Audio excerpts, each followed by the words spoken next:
আসসালামু আলাইকুম রহমতুল্লাহি ওয়া বারাকাতুহু।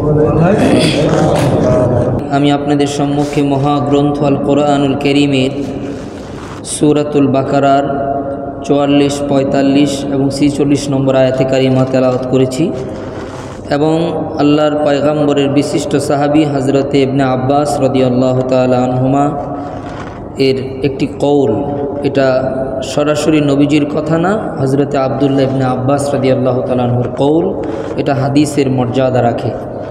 এমন একটি বাণী আপনাদের সামনে শুনিয়েছি।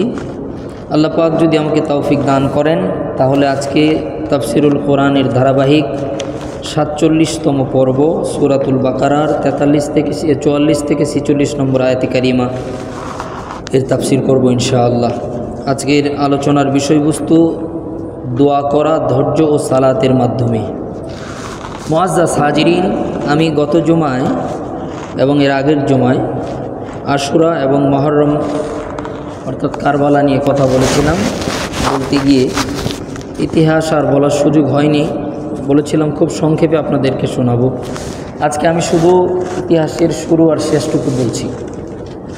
কারবালার যে ইতিহাস, এটার প্রেক্ষাপট তৈরি হয়েছিল নবী করিম সাল্লাল্লাহু আলাইহি সাল্লামকে যারা মক্কায় থাকতে দেয় নাই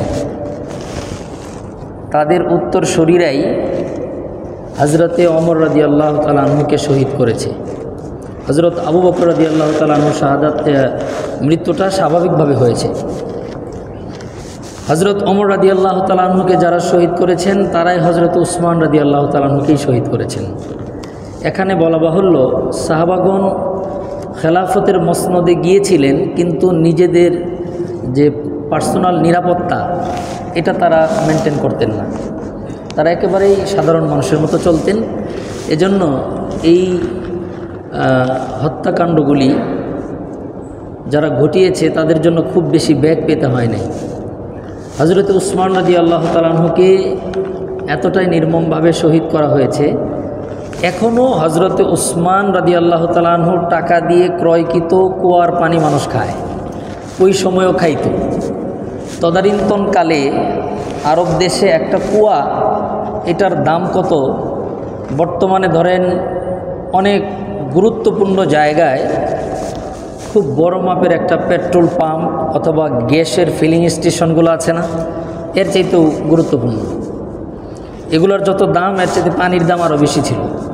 এখন যদি বলা হয় যে ঢাকার প্রাণকেন্দ্রে কুড়িল বিশ্ব রোডের এখানে একটা বড় মাপের পেট্রোল, ডিজেল এবং গ্যাসের ফিলিং স্টেশন ফ্রি, যারা যাবে শুধু গ্যাস নেবে আর তেল নেবে, ডিজেল নেবে, এটার ব্যাপারটা কি? পুরো ঢাকা শহর জ্যাম লেগে যাবে না? সব মানুষ 2 দিন আগের থেকে সিরিয়াল ধরে থাকবে, ফ্রি পাওয়া যায়।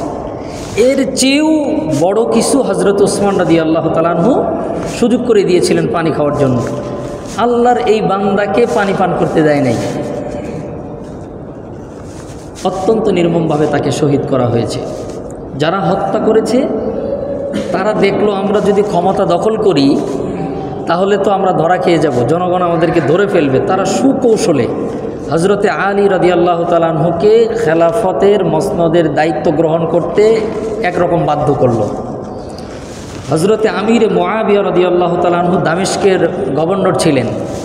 তাদের রক্তের সম্পর্ক হযরত ওসমানের সাথে হযরতে আমির মুআবিয়া। তিনি হযরতে আলী রাদিয়াল্লাহু তাআলা আনহুকে বললেন, আমি তখন আপনার হাতে বায়াত হব যখন আপনি ওসমানের হত্যাকাণ্ডের বিচার করবেন।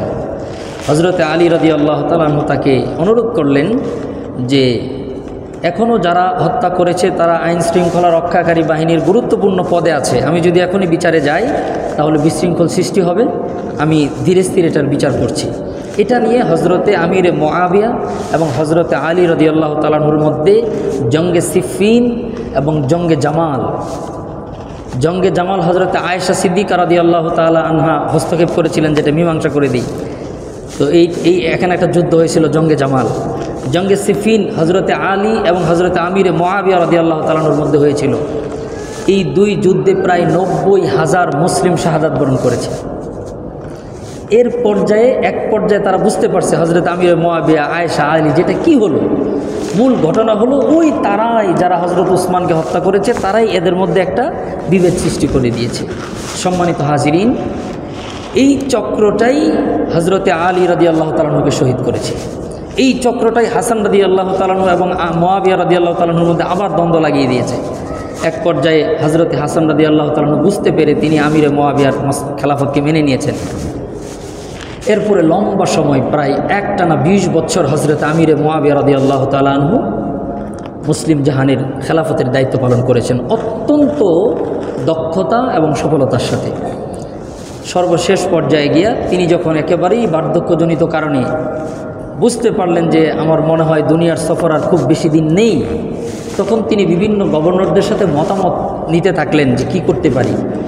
এক চাটিয়ে সকল গভর্নররা, শুধু মদিনা, মক্কা এবং কুফা এই 3 অঞ্চল ব্যতীত সবাই তাকে পরামর্শ দিলেন যে আপনার ছেলে ইয়াজিদকে আপনি খেলাফতের দায়িত্ব দিয়ে যান। যখন আমিরে মুআবিয়া মারা যান, ইন্তেকাল করেন, তখনও ইয়াজিদ বাসায় ছিল না, রাজভবনে ছিল না, অন্য কোথাও সফরে ছিল। তার জানাজাতেও সে অংশগ্রহণ করতে পারেনি। বাড়িতে এসে দেখে যে তার বাবার জানাজা হয়ে গেছে, দাফন হয়ে গেছে। কিন্তু আমিরে মুআবিয়া রাদিয়াল্লাহু তাআলা আনহু ইজতিহাদি একটা সিদ্ধান্তে ভুল নিলেন, তার ছেলেকে আপনার খেলাফতের দায়িত্ব দিয়ে গেলেন। তো তার ছেলেকে যখন খেলাফতের দায়িত্ব দেওয়া হলো, বড় বড় সাহাবীরা, হজরত ওমরের ছেলে আবদুল্লাহ ইবনে ওমর, হজরত আবু বকরের ছেলে আব্দুর রহমান ইবনে আবু বকর, হজরতে তালহা, হজরতে জুবায়ের সহ বড় বড় সাহাবীরা মক্কা মদিনায় আছেন। তারা বললেন যে এটা আমিরে মুআবিয়া রাদিয়াল্লাহু তাআলা আনহু হয়তো ইজতিহাদি ভুল করে গেছেন, এটা হয় না।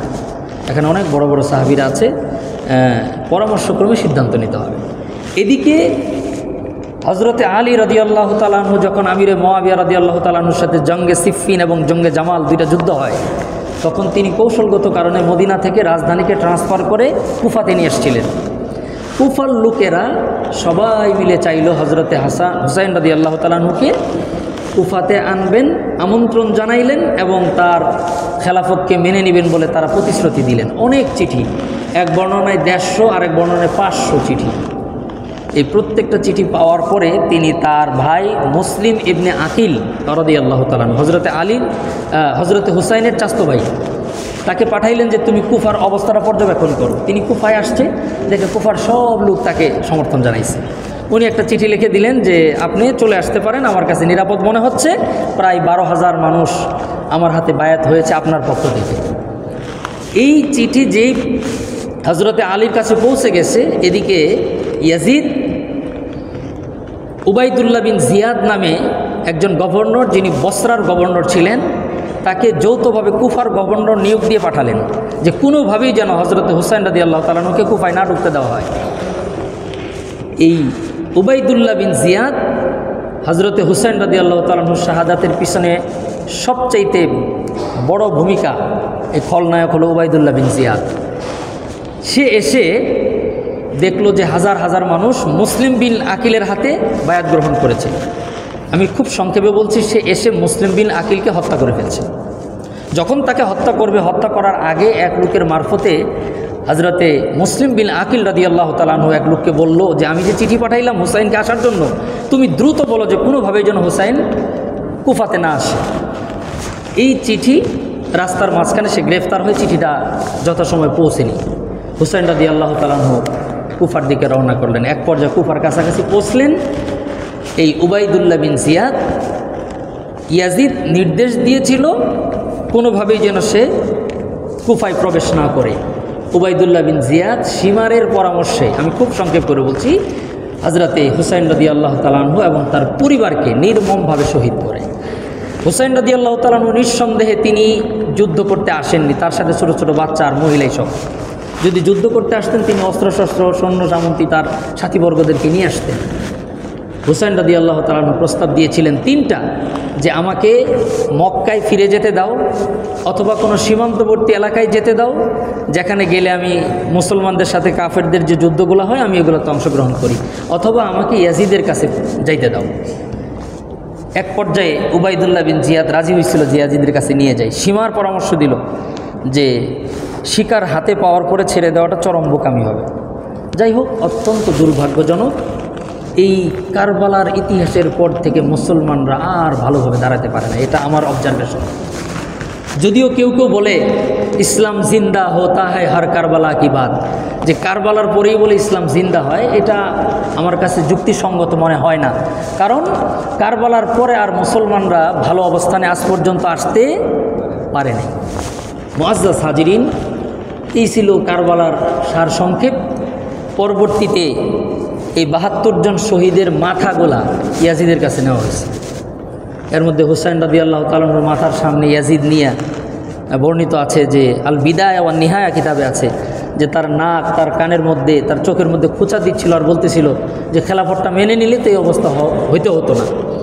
এই সমস্ত জিনিস দ্বারা সুস্পষ্ট হত্যাকাণ্ডের পরে হত্যাকারীদেরকে পুরস্কৃত করা, তার আচার আচরণ, তার কথাবার্তা, চালচলন। সর্বশেষ যখন মক্কা মদিনার লোকেরা জানলো যে হুসাইন রাদিয়াল্লাহু তাআলা আনহুকে শহীদ করা হয়েছে, তারাও বিদ্রোহ করে বসলো ইয়াজিদের সাথে। ইয়াজিদ মদিনাতে হামলা করছে, ইয়াজিদ মক্কায় হামলা করছে। হুসাইন রাদিয়াল্লাহু তাআলা শহীদের কথা বাদ দিলাম, মক্কা মদিনায় যে হামলা করতে পারে তাকে নিয়ে কোনো ধরনের সিম্পিতি দেখানো মুসলমানদের শোভা পায় না। পরিষ্কার কথা। হুসাইন রাদিয়াল্লাহু তাআলা আনহুকে হত্যার নির্দেশ দেন নাই, যারা হত্যা করলো তাদের বিচারও তিনি করেন নাই। এটা হলো ইতিহাসের বাস্তবতা। এর চেয়ে কম বেশ করে বলা জুলুম হয়ে যাবে। আমরা কেন একজনের বিরুদ্ধে মিথ্যা কথা বলতে গিয়ে গুনাহগার হব, আবার আরেকজনের সত্য কথা গোপন করতে গিয়ে কেন গুনাহগার হব? এটা হচ্ছে ইতিহাসের বাস্তবতা। আল্লাহ রাব্বুল আলামিন মুসলিম উম্মার এই কলঙ্কিত অধ্যায়টা হয়েছিল অনৈক্যের কারণে। কিসের কারণে? অনৈক্য, মানে ঐক্য ধরে রাখতে পারেনি। মুসলমানরা যখন ঐক্যবদ্ধ ছিল তখন সফল হয়েছে, যখন মুসলমানদের মধ্যে বিভেদ সৃষ্টি হয়েছে তখনই মুসলমানরা ব্যর্থ হয়েছে। আজও এই মুসলিম বিশ্বের 57টি দেশে মুসলমানরা সিরিয়াল দিয়ে মায়ের খাইতেছে। সিরিয়াল দিয়ে মায়ের খাওয়া বুঝেন? কিছুদিন আমার এক ভাই খায়, পরে আমার ওই ভাই একটু থামে, পরে আমি খাই, আমার পরে আবার আপনি খান, আপনার পরে আবার আরেকজন খাবে। আমরা সিরিয়াল মেনটেন করে মায়ের খাইতেছি। এর কারণ একটাই, প্রত্যেক মুসলিম দেশে দুইটা ভাগ করে দিয়েছে। এক গ্রুপকে ক্ষমতায় বসায় বলছে তারা যে তুমি আমাদের কথা মতো চললে তুমি নিরাপদ। তো একটা লম্বা সময় তাদেরকে ক্ষমতায় রাখে, রাখার পরে তাদেরকে দিয়ে কিছু অপরাধ করানোর পরে আরেক গ্রুপকে বলে তোমরা এখন বিদ্রোহ করে বসো, যা লাগে আমরা দিব। এই একই সিস্টেম প্রত্যেকটি মুসলিম দেশে চলতেছে, একটুও ব্যতিক্রম নেই। অতএব আমাদেরকে শত্রু চিনতে হবে। আমরা যদি শত্রুকে বন্ধু মনে করি চরম ধরা খাবো। মুসলমানরা এই জন্যই মার খাচ্ছে। আল্লাহ রাব্বুল আলামিন আমাদেরকে শত্রুকে বন্ধু এটা বোঝার তৌফিক দান করেন। শত্রুকে ইহুদ এবং নাসারা, শত্রুকে বন্ধু মুসলমানরা। বন্ধু একজন মুসলিম আমার ভাই, তার সাথে আমার বিভেদ থাকতে পারে, তার সাথে আমার আদর্শিক মতামত থাকতে পারে, কিন্তু তাকে সাইজ করার জন্য ইহুদি এবং নাসারাদের সাথে বন্ধুত্ব, আলটিমেটলি আমাকে সাইজ করার জন্যই তাদের সাথে বন্ধুত্ব। আল্লাহ রাব্বুল আলামিন এই কারবালার সার সংক্ষেপ কথা থেকে শত্রু এবং বন্ধু বুঝে মুসলমান পরস্পরে ঐক্যবদ্ধ থেকে আবারও আমাদের সেই সোনালী যুগে পদার্পণ করবার তৌফিক দান করেন। আমি এখন এই ধারাবাহিক তাফসিরে যাচ্ছি। আল্লাহ রাব্বুল আলামিন পবিত্র কোরআনে সূরাতুল বাকারার 44 থেকে 46 নম্বর আয়াতের মধ্যে আল্লাহ তাআলা আমাদেরকে দোয়া করা শিখাইছেন। সম্মানিত হাজিরিন, ছোট্ট একটি ভূমিকা আমরা বুঝি, এরপরে অনুবাদ, এরপরে সংক্ষিপ্ত তাফসির এবং শিক্ষা। আমরা জানি পৃথিবীর সকল মানুষ কোনো না কোনোভাবে আমরা সাহায্য প্রার্থী, আমরা মুহতাজ, আমরা মুখাপেক্ষী। কেমন মুখাপেক্ষী? আমাদের খাওয়া দরকার, আমাদের ঘুম দরকার, আমাদের অন্ন বস্ত্র বাসস্থান দরকার, অসুস্থ হলে চিকিৎসা দরকার, এরপরে বিয়ে না করলে বিয়ে করা দরকার, বিয়ে করলে সন্তান দরকার, সন্তান হলে সন্তানের আবার ভালো মানুষ বানানোর দরকার। সব কিছু মিলিয়ে আমরা যদি একটু সুখী হতে চাই, শান্তি পেতে চাই, তাহলে আমাদের অনেক কিছু প্রয়োজন, আমাদের অনেক কিছু প্রয়োজন। তো আমাদের যখন অনেক কিছু প্রয়োজন, এরপরে বিপদে পড়লে বিপদ থেকে মুক্তি দরকার। এই বিভিন্ন প্রয়োজনে আমরা সাহায্য চাবো আল্লাহর কাছে। কার কাছে? তো আল্লাহর কাছে সাহায্য চাওয়ার জন্য কিছু পদ্ধতি আছে, কিছু নিয়ম আছে। আমরা এই নিয়ম জানি না, এজন্য আমরা সাহায্য চাইতে পারি না, চাইলেও যথাযথ না হওয়ার কারণে সাহায্য পাই না। আজকের এই তাফসির থেকে 3টা আয়াতে আল্লাহ তাআলা এইটাই মেসেজ দিয়েছেন যে নবী, আপনি মানুষকে বলেন তাদের খাওয়া দরকার, ঘুম দরকার, এরপরে সুস্থতা দরকার, সন্তান দরকার, বিপদ আসলে বিপদ থেকে মুক্তি পাওয়ার দরকার। এই সব কিছুর প্রয়োজন একমাত্র আমি আল্লাহই মিটাবো। আমি আল্লাহর কাছে চাবে, কিভাবে চাবে এই পদ্ধতিটা আল্লাহ এই আয়াতগুলোর মধ্যে বলে দিয়েছে। এজন্য আমি আপনাদেরকে অত্যন্ত বিনয়ের সাথে বলবো, সমস্যা নাই এখানে একজন লোক নাই, প্রত্যেকেরই কিছু না কিছু অসুবিধা আছে। এই অসুবিধা থেকে মুক্তি পাওয়া প্রয়োজন নাই এমন একজন লোক এখানে নাই। আমাদের সবারই সামনের জীবনে কিছু প্রয়োজন আছে, অর্থাৎ প্রয়োজন মেটানো, সমস্যার সমাধানের জন্য আল্লাহ তাআলা আমাদেরকে নিয়ম শিক্ষা দিয়েছেন। আমরা সেই নিয়মগুলো আজকে জেনে নিব ইনশাআল্লাহ। এজন্য আজকের তাফসিরের বিষয়বস্তু হলো দোয়া করা। দোয়া মানেই তো চাওয়া। দোয়া করা সবর এবং সালাতের মাধ্যমে। সম্মানিত হাজিরিন, আমরা জানি পৃথিবীতেও কিছু মানুষের কাছে কিছু মানুষ চায় বিভিন্ন প্রয়োজন মেটানোর জন্য, এটারও একটা নিয়ম আছে। আপনি যদি ডাক্তার দেখাইতে চান, ভালো ডাক্তারকে সিরিয়াল দিতে গেলে এখন আর অফলাইনে দিলে পাবেন না, অনলাইনে সিরিয়াল দিতে হয়। বড় বড় ডাক্তার, আমি এমনও ডাক্তার দেখেছি সকালবেলা তার অনলাইন যখন সে অ্যাক্টিভ করে, আপনার 2 থেকে 3 মিনিটের মধ্যেই তার 20 জন 30 জন রুগীর সিরিয়াল দেওয়া শেষ হয়ে যায়। এটার একটা নিয়ম আছে, আপনি নিয়ম ছাড়া গেলে আপনাকে দেখবে না। হাসপাতালে গেলেও 10 টাকাতে একটা টিকিট কাটতে হয়, এরপরে সেখানে একটা কোন ফ্লোরে কোন টাইপের ডাক্তার দেখাবেন এটার একটা সিরিয়াল নম্বর নিতে হয়, এরপরে সেখানে গিয়ে লাইনে দাঁড়াইতে হয়, এরপরে ডাক্তার দেখাইতে হয়। আমি কি ভুল বললাম? এর বাইরে গেলে আপনি অপমানিত হবেন, দেখাতে পারবেন না। ডিসি অথবা থানায় অথবা এসপির কাছে কোনো বিচারের জন্য গেলে, কোনো সাহায্যের জন্য গেলে এটারও একটা প্রক্রিয়া আছে, এটারও একটা নিয়ম আছে। সেই নিয়ম মেনটেন করে আপনাকে সাহায্য সহযোগিতা নিতে হবে। ঠিক তদ্রূপভাবে আসমান জমিনের মালিক রব্বুল আলামিন, কুল কায়নাতের স্রষ্টা মহান আল্লাহ তাআলা, তিনি তার নবীকে বললেন, ওগো নবীজি, আপনি মানুষকে বলে দেন তারা তো বিভিন্ন প্রয়োজনে আমার কাছে সাহায্য প্রার্থী হবে, তো সাহায্য যেন এই প্রক্রিয়ায় চায়, চাইলে আমি আল্লাহ নিশ্চিত তাকে সাহায্য করব। সুবহানাল্লাহ। এটা গেল ভূমিকা। আল্লাহ তাআলা এই কথা কোরআনের মধ্যে বলেন, বিসমিল্লাহির রহমানির রহিম, أتأمرون الناس بالبر وتنسون أنفسكم وأنتم تتلون الكتاب أفلا تعقلون।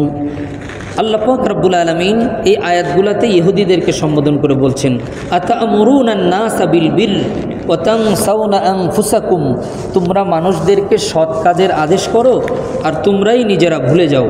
ওয়া আনতুম তাতলুনাল কিতাব, এবং তোমরা আসমানি কিতাব তেলাওয়াত করো। আফালা তাকিলুন, এরপরও কি তোমরা তা বুঝো না? আল্লাহ তাআলা বলেন। এরপরে আল্লাহ বলেন, ওয়াস্তাঈনু বিস-সাবরি ওয়াস-সালাহ ওয়া ইন্নাহা লাকাবীরাতুন ইল্লা আলাল খাশিঈন। ওয়াস্তাঈনু বিস-সাবরি ওয়াস-সালাহ, তোমরা সাহায্য প্রার্থনা করো সবর এবং সালাতের মাধ্যমে। ওয়া ইন্নাহা লাকাবীরাতুন ইল্লা আলাল খাশিঈন, নিশ্চয়ই সবর এবং সালাতের মাধ্যমে আল্লাহর কাছে সাহায্য প্রার্থনা করা বড় কঠিন কাজ। বুঝছেন কথা? আল্লাহ প্রথমে বললেন ওয়াস্তাঈনু, তোমরা সাহায্য চাও, কিসের মাধ্যমে? বিস-সবর ওয়াস-সালাহ, ধৈর্য এবং নামাজের মাধ্যমে আল্লাহর কাছে সাহায্য চাইতে বলেছেন। এরপরে আল্লাহ নিজেই বলেন, ওয়া ইন্নাহা লাকাবীরাতুন ইল্লা আলাল খাশিঈন, নিশ্চয়ই সবর এবং সালাতের দ্বারা আল্লাহর কাছে সাহায্য চাওয়াটা বড় কঠিন কাজ। ইল্লা আলাল খাশিঈন, তবে যারা আল্লাহকে ভয় করে, খাশিঈন বান্দা, তাদের জন্য কঠিন না। খুব খেয়াল করেন, খাশিঈন কারা? আল্লাহ এর পরের আয়াতে বলতেছেন খাশিঈন তারা আল্লাযীনা ইয়াযুন্নুনা আন্নাহুম মুলাকু রাব্বিহিম, তারাই খাশিঈন বান্দা, তারাই আল্লাহর ভয় করে যারা আশা করে। ইয়াজুন্নুন মানে ধারণা করা, কিন্তু ইয়াজুন্নুন শব্দটা যদি আপনি বলেন আমি বলি তাহলে অর্থ হলো ধারণা করা। আর ইয়াজুন্নুন যদি কওলুল্লাহি তাআলা আল্লাহর কওল হয় তাহলে অর্থ হবে নিশ্চয়ই। তাহলে অর্থ কি? আমি এর আগেও বলেছিলাম কোরআন তাফসীরের ক্ষেত্রে মনে রাখবেন মূলনীতি, আল্লাহর কথায় যদি কিন্তু নাই। আল্লাহর কথায় যদি কিন্তু সম্ভবত নাই, আল্লাহর কথায় একটাই নিশ্চয়ই। আল্লাহর কথা নিশ্চয়ই। আল্লাহ যদিও বলে থাকে যে সম্ভবত, যদি, কিন্তু, এগুলো আল্লাহ বলছেন আমাদেরকে বোঝার জন্য, কিন্তু আমরা বুঝবো কি? আল্লাহ যদি বলে থাকে, যদি সম্ভবত আমি দিব, তাহলে বুঝবেন যে নিশ্চয়ই দিবে। আল্লাহ তাআলা বলেন আল্লাযীনা ইয়াযুন্নুনা আন্নাহুম মুলাকু রাব্বিহিম, আর নিশ্চয় যারা এই বিশ্বাস করে আন্নাহুম মুলাকু রাব্বিহিম, নিশ্চয় আমরা আল্লাহর সাথে সাক্ষাৎ করব, ওয়া আন্নাহুম ইলাইহি রাজিউন, এবং নিশ্চয়ই আমরা আল্লাহর কাছে প্রত্যাবর্তন করব। আল্লাহ পাক রব্বুল আলামিন এই আয়াতগুলোর মধ্যে আমাদের নবীকে ডেকে বলেন, ওগো নবীজি, আপনি মানুষকে বলেন মানুষরা যেন ধৈর্য ধারণ করে। খাবার নাই ধৈর্য ধারণ করবে, সন্তান দেই নাই ধৈর্য ধারণ করবে, অসুস্থ আছে ধৈর্য ধরবে, বিভিন্ন মুসিবতের সময় ধৈর্য ধরবে। কার দিকে চেয়ে ধৈর্য ধরবে? কোন মুখটার দিকে তাকায়া ধৈর্য ধরবে? আল্লাহ তাআলা বলেন নবী গো বলে দেন তারা এই জন্য ধৈর্য ধরবে, তারা একদিন আমার সাথে দেখা করবে, যে আল্লাহর সাথে আমার দেখা হবে। খুব বুঝেন, একজন বড় অফিসার, ধরেন প্রধান উপদেষ্টা, এখন বলে দিছে যে যে কোনো একটা পরিবেশ পরিস্থিতিতে আপনাকে বলছে যে এটার জন্য তোমরা ধৈর্য ধরবা। তোমাকে যদি কেউ আক্রমণও করে তুমি ধৈর্য ধরো, তুমি পাল্টা আক্রমণ কইরো না। এখন আপনি ধৈর্য ধরবেন, আক্রান্ত হলেও ধৈর্য ধরবেন। কার মুখের দিকে চেয়ে? প্রধান উপদেষ্টার মুখের দিকে চেয়ে। উনি বলছে যে ধৈর্য ধরো, এরপরে আপনি কষ্ট করে আক্রান্ত হলেন, তারপরে তার সাথে আপনার দেখা হলো। দেখা হওয়ার পরে বললেন যে আপনি বলছিলেন ধৈর্য ধরতে, আমি তো ধৈর্য ধরছি, আমাকে তো মেরে এই অবস্থা করে দিয়েছে। তখন তিনি এমন এক বিচার করবেন যে বিচার দৃষ্টান্ত স্থাপন করবে। তো আল্লাহ পাক রব্বুল আলামিন আমাদেরকে বললেন তোমরা সাহায্য চাবে সলাতের মাধ্যমে, সবরের মাধ্যমে। তো আমরা যে সবর করব, এরপরে আল্লাহ বললেন সবর করাটা অনেক কঠিন কাজ, তাদের জন্য সহজ যারা অন্তরে ভয় রাখে, খাশিঈন। এরপরের আয়াতে আল্লাহ বলেন খাশিঈন কারা? যারা এটা বিশ্বাস করে যে নিশ্চয়ই আল্লাহর সাথে আমাদের একদিন দেখা হবে। আমরা কি এটা বিশ্বাস করি? যদি বিশ্বাস করি আল্লাহর সাথে দেখা হবে, তাহলে আপনাকে কেউ কষ্ট দিলে আপনি অধৈর্য হবেন না। আপনার সন্তান নেই এটার জন্য অধৈর্য হবেন না। আপনার সম্পদ নেই এটার জন্য অধৈর্য হবেন। যে কোনো বিপদে এই থিওরি যদি কারো মাথায় থাকে, তার জীবনে কোনো দুঃখ কষ্ট স্পর্শ করবে, কারণ তার পিছনে একটা শক্তি আছে, তার একটা আশা আছে। কোন আশা? যে আল্লাহর সাথে একদিন আমাদের দেখা হবে। এজন্যে ওই ফিলিস্তিনের গাজ্জায় একজন ছোট বাচ্চাকে শহীদ করার পূর্বে, এটা আরও 2-3 বছর আগের কথা, ছোট বাচ্চাটি শাহাদাত বরণ করার আগে বলেছিল যে আমাকে যে কষ্ট দেওয়া হয়েছে আমি আল্লাহকে সব কিছু বলে দিব, আমি আল্লাহকে সব কিছু বলে দিব। তার মানে এই শিশুটির কনফিডেন্স ছিল, শতভাগ বিশ্বাস ছিল, আমাকে আজকে মেরে ফেলা হচ্ছে, আমি তো আল্লাহর কাছে দেখা করব, যখন আল্লাহর সাথে দেখা হবে আমি সব কিছু আল্লাহকে বলে দিব। সম্মানিত হাজিরিন, এই আয়াতের বাংলা অনুবাদ দ্বারা আমরা বুঝলাম যে আল্লাহর কাছেই চাইতে হয়, আল্লাহর কাছেই চাইতে হয়। সন্তান থেকে নিয়ে জুতার ফিতা যদি ছিঁড়ে যায়, হাদিসের মধ্যে এসেছে আল্লাহ রসুল বলেন যে কারো যদি জুতার ফিতাও ছিঁড়ে যায়, সেজন্য আল্লাহর কাছে বলে যে আল্লাহ আমাকে জুতার ফিতাটা সেলাইয়ের ব্যবস্থা করে দেন। সুবহানাল্লাহ বলেন। আমরা সবাই জুতা কালি করি, জুতা সেলাই করি। জুতা কয়দিন পর পর কালি করি না, চকচকা রাখতে হয়। এখানে যদি আমরা এতটুকু করি যে আল্লাহ আমার জুতার কালিটা নষ্ট হয়ে গেছে, আমরা মসজিদের বয়ানে শুনলাম আমাদের খতিব বললেন যে জুতার কালি নষ্ট হইলেও নাকি আপনার কাছে চাইতে হয়, তো আমি আপনার কাছে চাইতেছি আমার জুতাটা কালি করার ব্যবস্থা করে দেন। আপনার পকেটে টাকা আছে, আমাদের ক্যান্টিনে সিঁড়ির নিচে মুচি আছে, শুধু নিয়তটা করবেন। আমি কোরআন হাতে নিয়ে বলছি, আপনিও জুতা কালি করেন, আরেকজনও জুতা কালি করে, আপনার জুতা কালি করাটা সুন্নতের আমল দ্বারা সওয়াব পেয়ে যাবেন। এটার নাম ইসলাম, এটার নাম ইসলাম। আল্লাহ পাক রব্বুল আলামিন এজন্যই কোরআনের মধ্যে বলেন, ওয়াস্তাঈনু বিস-সাবরি ওয়াস-সালাহ ওয়া ইন্নাহা লাকাবীরাতুন ইল্লা আলাল খাশিঈন। ওগো নবীজি, আপনি মানুষদেরকে বলেন তাদের চাকরিতে প্রমোশন হয় না, সন্তানের চাকরি হয় না, সন্তানের বিয়ে শাদী হয় না, সন্তান সুস্থ হয় না, নিজের শরীরের মধ্যে অসুস্থতা বেঁধেছে, নিজের ঘরের মধ্যে অভাব অনটন, নানান অশান্তি, নানান মুসিবতের মধ্যে পড়ে গেছে। ওগো নবী, আপনি মানুষদেরকে বলে দেন এমন বিপদের সময় যেন তারা হতাশ না হয়, তারা যেন আমি আল্লাহর কাছে সাহায্য চায়। পদ্ধতি কি? আল্লাহ বলেন, ওয়াস্তাঈনু বিস-সাবরি ওয়াস-সালাহ ওয়া ইন্নাহা লাকাবীরাতুন ইল্লা আলাল খাশিঈন। নামাজ এবং সবরের মাধ্যমে আল্লাহর কাছে সাহায্য চাবে। এখন খুব ভালো করে বুঝেন সবর কি জিনিস, সবর কত প্রকার, সালাত কি জিনিস, সালাত কত প্রকার। সবর 3 প্রকার। সবর কয় প্রকার? 1 নম্বর আস-সাবরু আলা তাআহ, 2 নম্বর আস-সাবরু আনিল মাসিয়াহ, 3 নম্বর আস-সাবরু ফিল মুসিবাহ। আমি বাংলায় বলছি, 1 নম্বর ইবাদত বন্দিগিতে ধৈর্য ধরা। কি বললাম? কোরআনের তাফসীরটা শিখেন, সব পাবেন। 1 নম্বর কি?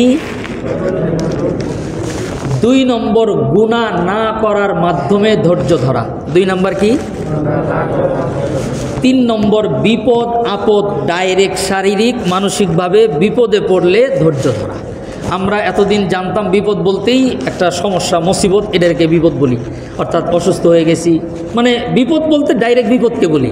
কিন্তু এই বিপদ থেকে সবর, এটা 3 নাম্বার। 1 নাম্বার ইবাদত বন্দিগিতে সবর।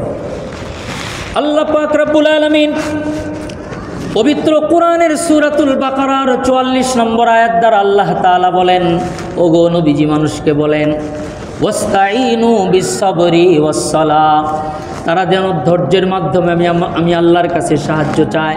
ধৈর্য কয় প্রকার? ধৈর্য 3 প্রকার। ইবাদত বন্দিগিতে ধৈর্য ধরা, গুনাহ না করার মাধ্যমে ধৈর্য ধরা, এবং বিপদ আপদের মধ্যে ধৈর্য ধারণ করা। এজন্য আমরা যখন নামাজের মধ্যে দাঁড়াবো, রুকুর অবস্থায় যখন গেছি, আল্লাহ তাআলা বলেন, ও বান্দা, তুমি রুকুর মধ্যে আসো, অধৈর্য হয়ো না। তুমি সিজদার মধ্যে গেছো, অধৈর্য হয়ো না। তুমি কিয়ামের মধ্যে আসো, অধৈর্য হয়ো না। তুমি কোরআন তেলাওয়াত করছো, অধৈর্য হয়ো না। তুমি জিকির আজগার করছো, অধৈর্য হয়ো না। তুমি হালাল উপার্জন কইরা কষ্ট করে চলতেছো, তুমি অধৈর্য হয়ো না। ধৈর্য ধারণ করো, আমি আল্লাহ সাহায্য করব, একটু অপেক্ষা করো, নিশ্চয় আমার সাথে তোমার একদিন সাক্ষাৎ হবে। তো আল্লাহ তাআলা ইবাদত বন্দিগিতে ধৈর্য ধরতে বললেন। কোনো ইবাদত করতে গেলে তাড়াহুড়া না করা, গুনাহ না করার মাধ্যমে ধৈর্য ধরা। গুনাহ করা লোভনীয় কাজ। যত গুনাহ আছে পৃথিবীতে, যত মানুষ আল্লাহ বানাইছেন, সমস্ত মানুষ গুনাহ করতে চায়, গুনাহ করতে ভাল লাগে, গুনাহ করতে আকর্ষণীয় মনে হয়, সবার জন্য প্রযোজ্য। সে আলেম হোক আর সাধারণ মানুষ হোক, সবার জন্যই গুনাহ একই রকম মজাদার। তো কিছু মানুষ গুনাহ না করে যে কষ্টটা, ধরেন একসাথে 2 জন কাজ করে, একজন মানে ভদ্র ভাষায় বলি, হালাল হারাম সব খায়, হালাল হারাম সব খায়, আরেকজন শুধু হালাল খায়। 2 জনের কি একরকম মনে হয়?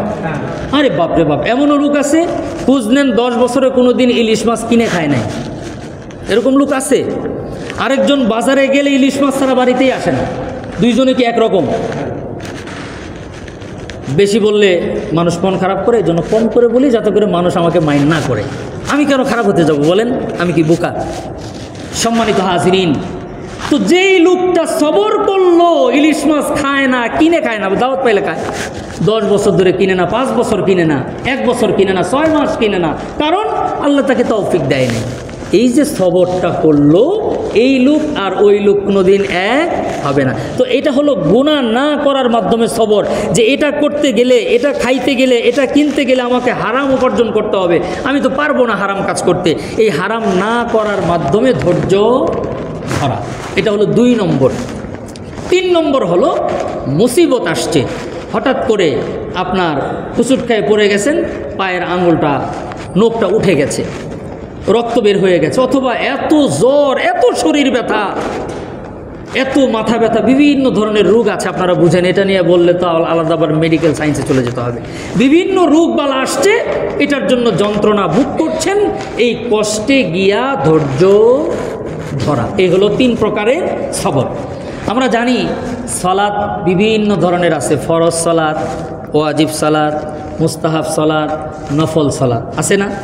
বৃষ্টি নাই, আল্লাহ তাআলা তার নবীর মাধ্যমে আমাদেরকে শিক্ষা দিয়েছেন যে বৃষ্টি যদি না হয়, অনাবৃষ্টির কারণে জমিন যদি শুকিয়ে যায়, তোমরা আল্লাহর কাছে সলাতুল ইস্তিসকা পড়ো, সলাতুল ইস্তিসকা পড়ো। চন্দ্রগ্রহণের বিপদে পড়লে চন্দ্রগ্রহণের নামাজ আছে, সূর্যগ্রহণের বিপদে পড়লে সূর্যগ্রহণের নামাজ আছে। যে কোনো ভয় সৃষ্টি হয়েছে, আপনার খালি ভয় ভয় লাগে, যেটা করতে যান সেটাই ভয় পান, সলাতুল খৌফ, ভয়ের নামাজ আছে। সালাতুল হাজাত, যে কোনো কাজে যাবেন, বিভিন্ন কাজের জন্য আল্লাহ তাআলা সালাতুল হাজাতের নামাজ দিয়েছেন। মুআজ্জাজ হাজিরিন, আমরা কেবলমাত্র বুঝি যে হাত তুলে আল্লাহর কাছে চাইতে হয়, হাত তুলে আল্লাহর কাছে চাইতে হয়, এটা একটা চাওয়ার মাধ্যম। এটা শুধু ভারত, পাকিস্তান, বাংলাদেশই বেশি, হাত তুলে আল্লাহর কাছে চাওয়া। কিন্তু এর চাইতে বেশি আল্লাহর কাছে চাওয়ার মাধ্যম হলো সলাতের মাধ্যমে আল্লাহর কাছে চাওয়া। আমরা আজকে খুব সংক্ষেপে বিভিন্ন নবী এবং সাহাবীগণ কোন প্রক্রিয়ায় আল্লাহর কাছে চাইছেন, এটার 2-1টা দলিল দেই, এই আয়াতের সাথে মিলে যাবে, আপনারা বুঝতে পারবেন যে সলাত এবং সবরের মাধ্যমে আল্লাহর কাছে কেমনে চাইতে হয়। মুফাসসিরিন ইকরামরা ওয়াস্তাঈনু বিস-সাবরি ওয়াস-সালাহ ওয়া ইন্নাহা লাকাবীরাতুন ইল্লা আলাল খাশিঈন, এই আয়াতের তাফসীর করতে গিয়া লিখেন আল্লাহর পয়গম্বর হযরত ইয়াকুব আলাইহিস সালাম। আমরা সবাই জানি ইয়াকুব আলাইহিস সালাম এমন একজন পয়গম্বর, তার বাবা নবী, তার দাদা নবী, তার সন্তানরা নবী, এমন একজন পয়গম্বর হযরত ইয়াকুব আলাইহিস সালাম। তার কলিজার টুকরা সন্তান হযরত ইউসুফ আলাইহিস সালাতু সালামকে যখন তার বাকি ভাইরা কুয়ার মধ্যে ফেললো, ইউসুফ আলাইহিস সালাম 3 দিন 3 রাত কুয়ার মধ্যে ছিলেন, একবারের জন্য চিৎকার দেয় নাই, কারণ তিনি সবরের শিক্ষা পেয়েছিলেন, তিনি সবর করেছেন। আল্লাহ তাআলা এক কাফেলাকে দিয়া এই কুয়ার মাঝখান থেকে অত্যন্ত সম্মানজনকভাবে তাকে উঠাইছেন। শুধু উঠান নাই, উঠায়ে নিয়ে আজিজে মিসর অর্থাৎ রাজকীয় পরিবেশে আল্লাহ তাকে বড় করেছেন। সুবহানাল্লাহ। হযরত ইয়াকুব আলাইহিস সালামকে যখন তার সন্তানরা, বিশেষ করে তার বড় ছেলে ইয়াহুদ যখন গিয়া বলল, আব্বু আমাদের ভাইকে রেখে আমরা যখন মেষ চড়াইতেছিলাম, জংলা থেকে একটা বাঘ এসে ভাইকে খেয়ে ফেলেছে। হযরত ইয়াকুব নিশ্চিত জানেন না এটা হয় না, এটা হতেই পারে না, কারণ যখন তার সামনে রক্ত মাখা জামাগুলা দেওয়া হয়, ইয়াকুব আলাইহিস সালাম শুধু বললেন, এই বাঘটা কত প্রশিক্ষণ প্রাপ্ত ছিল যে আমার ছেলেকে ছিঁড়ে ফেরে খাইলো, কিন্তু আমার ছেলের জামার মধ্যে একটু আসরও লাগে নাই। একবার ফ্রেশ জামা, বকরি একটা জবাই করে রক্ত মাখায় নিয়ে এসছে, বাবাই দেখে বলে যে বাঘটা তো খুব প্রশিক্ষণ প্রাপ্ত রে, যে আমার ছেলেকে ছিঁড়ে ফেরে খেলো কিন্তু জামার মধ্যে একটা নখের আসরও লাগে নাই। কিন্তু তিনি হতাশ হন নাই, তিনি সবর করেছেন, সলাতের মাধ্যমে আল্লাহর কাছে সাহায্য চাইছেন। আমরাও সবর করব, সলাত পড়ব, কিন্তু আমাদের সবর আর সলাত সর্বোচ্চ 72 ঘন্টা, এরপর অস্থির হয়ে যাব। যে হুজুর বলল এই 72 ঘন্টায় তো 80 বার নামাজ পড়লাম, কোনো ফল তো দেখি না। হজরতে ইয়াকুব আলাইহিস সালাম পুরো 30 থেকে 35 বছর লাগাতার ধৈর্য ধারণ করেছেন। সুবহানাল্লাহ বলে কত বছর? তাহলে আমরা যে ধৈর্যগুলো ধরবো, আমাদের ধৈর্যের মেয়াদ কমপক্ষে 30 থেকে 35 বছর হতে হবে। একদিন 2 দিনের জন্য ধৈর্য ধরলে চলবে না। আল্লাহ সূরা আলে ইমরানের 200 নম্বর আয়াতের মধ্যে আল্লাহ বলেন, বিসমিল্লাহির রহমানির রহিম, ইয়া আইয়ুহাল্লাযীনা আমানুসবিরু, ইয়া আইয়ুহাল্লাযীনা আমানুসবিরু ওয়াসাবিরু ওয়ারাবিতু ওয়াত্তাকুল্লাহ লাআল্লাকুম তুফলিহুন। আল্লাহ পাক বলেন, ওগো নবীজি মানুষদেরকে বলেন, ইমানদার লোকেরা যেন ধৈর্য ধারণ করে। ইয়া আইয়ুহাল্লাযীনা আমানুসবিরু, তোমরা সবর করো, ওয়াসাবিরু ওয়ারাবিতু, ধৈর্যের মধ্যে অটল থাকো, ওয়ারাবিতু এবং ধৈর্যের মধ্যে মুরাবাতা করো। মুরাবাতা মানে ধারাবাহিকতা রক্ষা করা, অর্থাৎ লম্বা সময় ধরে ধৈর্য ধরা। ধৈর্য ধরো, ধৈর্যে অটল থাকো এবং ধৈর্যে ধারাবাহিকতা রক্ষা করো। এই 3টা যদি করতে পারো, লাআল্লাকুম তুফলিহুন, নিশ্চিত নিশ্চিত তুমি সফল কাম হবেই। আল্লাহ সূরা আলে ইমরানের 200 নম্বর আয়াতের মধ্যে বলেছেন। তো হযরতে ইয়াকুব আলাইহিস সালাম ইউসুফ আলাইহিস সালামকে ফেরত পেয়েছে, শুধু ফেরত পায় নাই, এক পর্যায়ে তিনি মন্ত্রী হয়েছেন, এরপরে তিনি বাদশাহ হয়েছেন, রাজকীয়ভাবে নিজের রাজা ছেলেকে ফেরত পেয়েছেন। সুবহানাল্লাহ। হযরতে ইব্রাহিম আলাইহিস সালাম তার বিবি হযরতে সারা আলাইহিস সালামকে নিয়ে সফর করতেছিলেন। রাস্তার মধ্যে এক জালেমের সাথে দেখা। সেই জালেম সে নিয়ত করছে হযরতে ইব্রাহিম আলাইহিস সালামের স্ত্রীকে আপনার জিনা ব্যভিচার করবে। ইব্রাহিম আলাইহিস সালাম দেখলেন যে আমি একা শক্তি দিয়ে তার সাথে পারবো না। আর ইব্রাহিম আলাইহিস সালাম এমনি সবচাইতে নম্র, ভদ্র, একবার নরম তবিয়তের মানুষ ছিলেন। দেখলেন যে আমার বিবিকে এই কিডন্যাপ করে না কি বলে, ধরে নিয়ে যাচ্ছে। তখন তিনি সাথে সাথে নামাজের মধ্যে দাঁড়ায় গেলেন। সুবহানাল্লাহ। মুফাসসিরিন ইকরামরা লিখেন, ইব্রাহিম পয়গম্বর আলাইহিস সালাম যখন নামাজের জন্য দাঁড়ায় গেলেন, যখন আল্লাহু আকবার বলে তাকবীরে তাহরিমা বাঁধেন, সাথে সাথে ওই জালেম ইব্রাহিম পয়গম্বরের স্ত্রীকে ছেড়ে দেয়। নামাজ শেষ হয়, আবার ইব্রাহিম আলাইহিস সালামের বিবিকে আক্রমণ করার জন্য জালেম চলে আসে। ইব্রাহিম পয়গম্বর আবার নামাজে দাঁড়ায়।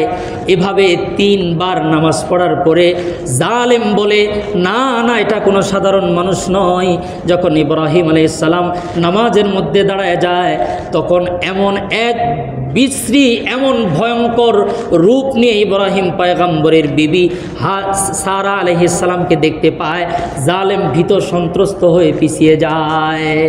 এই টোটালটাই ছিল নামাজের কারণে। কিসের কারণে? চতুর্থ আসমানে আল্লাহ তাআলা একদল ফেরেশতাকে রাখছে এই কাজের জন্য। যখন বিপদ দেখবে কেউ আর বিপদে পড়ে নামাজে দাঁড়াইবা, ডাইরেক্ট আসমান থেকে ফেরেশতা এসে তাকে সাহায্য করবে। কিন্তু আমাদের জীবনী খুঁজলে খুব কম লোক পাওয়া যাবে যে মুসিবতের মধ্যে ওযু করে নামাজের জন্য দাঁড়ায় গেছে। শুধু চিল্লাচিল্লি, হাই হুতাশ, 999-এ ফোন দাও, পরে 999 আইতে আইতে কাম শেষ। আমি আপনাদেরকে আরো আপডেট নাম্বার দিলাম। নামাজের মধ্যে দাঁড়ায় যান, আল্লাহ জাল্লা জালালুহু আম্মা নওয়ালুহুর কুদরতি পায়ে সেজদা দেন। চতুর্থ আসমান থেকে 999-এর লোক আসার আগে ফেরেশতা চলে আসবে। ইয়াকিন থাকতে হবে, বিশ্বাস থাকতে হবে। যদি ইয়াকিন ওই লেভেলের হয়, আল্লাহ ফেরেশতাকে পাঠিয়ে দিবে। আল্লাহর পয়গম্বর বিশ্বনবী মুহাম্মদুর রাসূলুল্লাহ সাল্লাল্লাহু আলাইহি ওয়াসাল্লাম গজওয়ায়ে বদরের ময়দানে গেলেন। বদরের যুদ্ধ হবে কাফের এবং মুসলমানদের মধ্যে।